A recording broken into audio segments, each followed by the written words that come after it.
Damon Hill has ignited a fresh wave of controversy in Formula One by openly calling out Red Bull for what he describes as hypocrisy. The 1996 world champion has accused Red Bull of portraying themselves as the toughest competitors on the grid while simultaneously crying when things don't go their way. His words, sharp and unforgiving, have sent shockwaves across the paddock, raising serious questions about Red Bull's attitude toward criticism and their conduct in the sport. But this isn't just another case of a former driver stirring the pot. This cuts deeper into Red Bull's long-standing battle with the media, their aggressive stance against Sky Sports, and their relentless protection of Max Verstappen at all costs. Hill's remarks come in the wake of growing tensions between Red Bull and British F1 coverage. Over the past few years, accusations have been hurled from Red Bull's camp, suggesting that the UK-based broadcaster is unfairly biased against them. The hostility boiled over when both Max Verstappen and Christian Horner were met with jeers at the F175 launch event in London. While the boos from the crowd could be dismissed as passionate fan rivalries, the larger issue at hand was Red Bull's growing frustration with their portrayal in the media. But Damon Hill is having none of it. In an interview, Hill dismissed claims that the British media were anti-Red Bull or anti-Verstappen. According to him, his job as a pundit was not to blindly praise, but to fairly assess performances and call out moments where drivers overstep. And in his eyes, Red Bull's biggest issue has always been their reluctance to hold Verstappen accountable when necessary. The most glaring example, Hill argues, came in the 2024 season, when Verstappen was involved in controversial on-track battles with Lando Norris at the Austrian and US Grand Prix. Verstappen, ever the aggressive racer, pushed the limits of fair racing, often teetering on the edge of what is considered acceptable. Hill acknowledged Verstappen's ability to interpret and exploit rules to his advantage, particularly when it comes to making aggressive overtakes on the inside of corners. But there was one problem. No other driver does it, Hill pointed out. And if someone was to do it to him, he'd cry like a baby. It's a scathing indictment of Verstappen's racing ethics and Red Bull's double standards. Hill's statement suggests that while Verstappen has mastered the art of aggressive racing, he and his team refuse to accept the same tactics being used against them. This accusation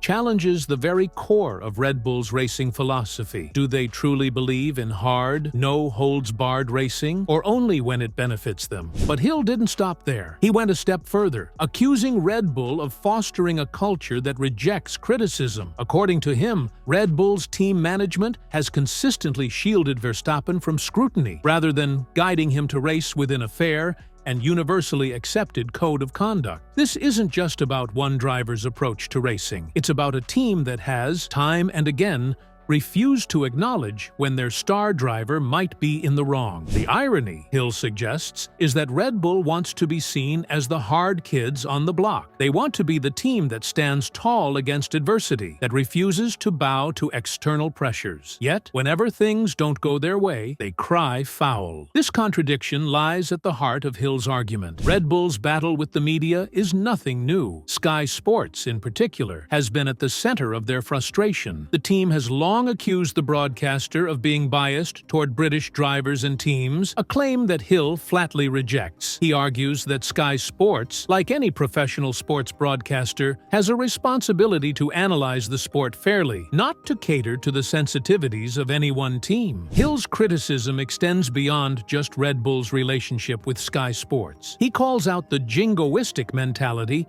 that has fueled Red Bull's complaints, particularly the idea that British broadcasters and fans are inherently biased against non-British drivers. Verstappen's father, Jos, has previously suggested that Max's criticism in the UK stems from his ability to challenge British drivers and the British establishment in F1. Hill finds this notion absurd. What I don't like is jingoism, Hill stated firmly, and I don't like the fact that it became a "you're against us because we're not British narrative. That's just nonsense. To Hill, Red Bull's attempt to frame criticism as a nationalistic issue is nothing more than a diversion tactic. It's a way to deflect from the real issue that Red Bull, and particularly Verstappen, don't handle criticism well. This tension between Red Bull and the media has had real consequences. Sky Sports pit lane reporter Ted Kravitz, known for his candid analysis, was once snubbed by Verstappen and Red Bull in 2022 after he made remarks they didn't appreciate. Johnny Herbert, another outspoken pundit, was recently removed as an FIA race steward after accusations of anti-Verstappen bias. These actions suggest that Red Bull isn't just irritated by media scrutiny. They actively seek to silence it when possible. But Hill's stance is clear. This is not about nationalistic bias. It's about a team unwilling to accept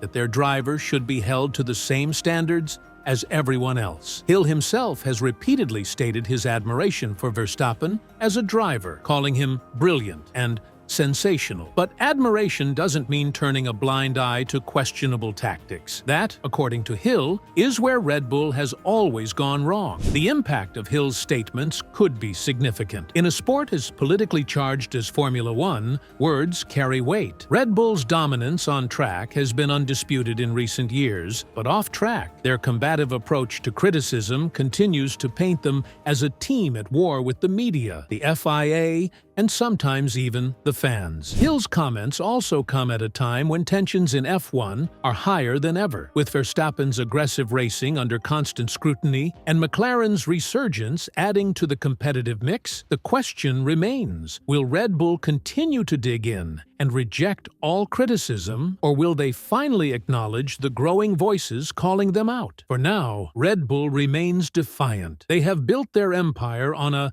them against the world mentality, and their refusal to concede any wrongdoing is a key part of their brand. But as more figures like Damon Hill begin to challenge that narrative, Red Bull may find that their grip on public perception is starting to slip. The battle lines are drawn. The question is, how long can Red Bull keep fighting before the weight of scrutiny becomes too heavy to ignore? Red Bull's defensive stance against criticism is not a recent phenomenon. Throughout their dominance in Formula One, the team has repeatedly clashed with the media, rival teams, and even the sport's governing body whenever they felt unfairly targeted. Their narrative has often been one of victimhood, claiming that those in power or influential voices in F1 are out to undermine them. This approach has allowed them to rally support from their loyal fan base, but it has also alienated them from certain sections of the sport. Red Bull is not just a dominant racing team, they are also one of the most politically powerful entities in Formula One. Their influence extends far beyond the track, and their ability to put pressure on broadcasters, officials,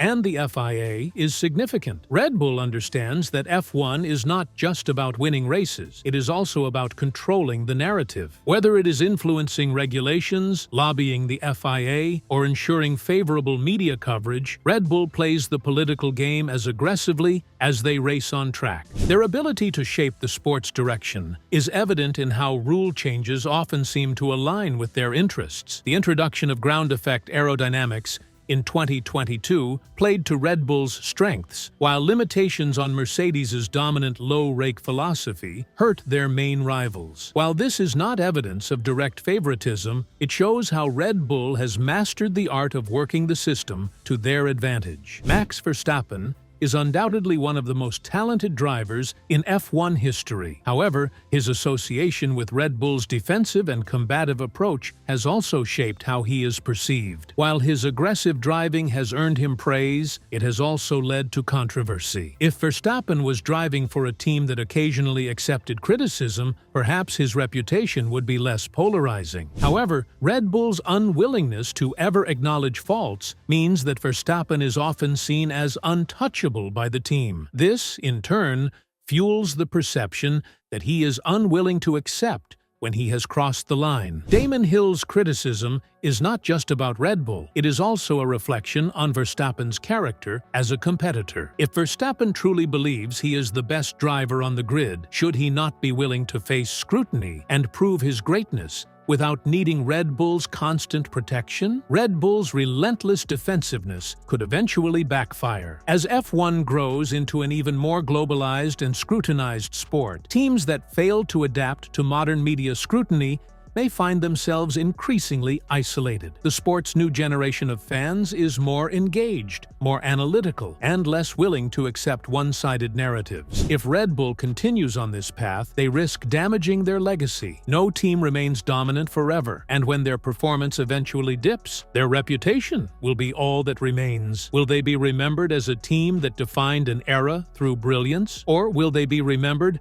as a team that spent just as much time fighting battles off the track as they did winning on it? For now, the battle continues. Red Bull is still at the peak of their dominance, and their aggressive approach shows no signs of changing. But as more figures like Damon Hill challenge them, and as the weight of scrutiny increases, they may soon find that fighting the world is not a sustainable strategy. The question remains, will Red Bull ever learn to embrace criticism, or will they keep crying foul until the world stops listening? If you liked the video, please like, share, and subscribe to our channel, and I will see you in the next video.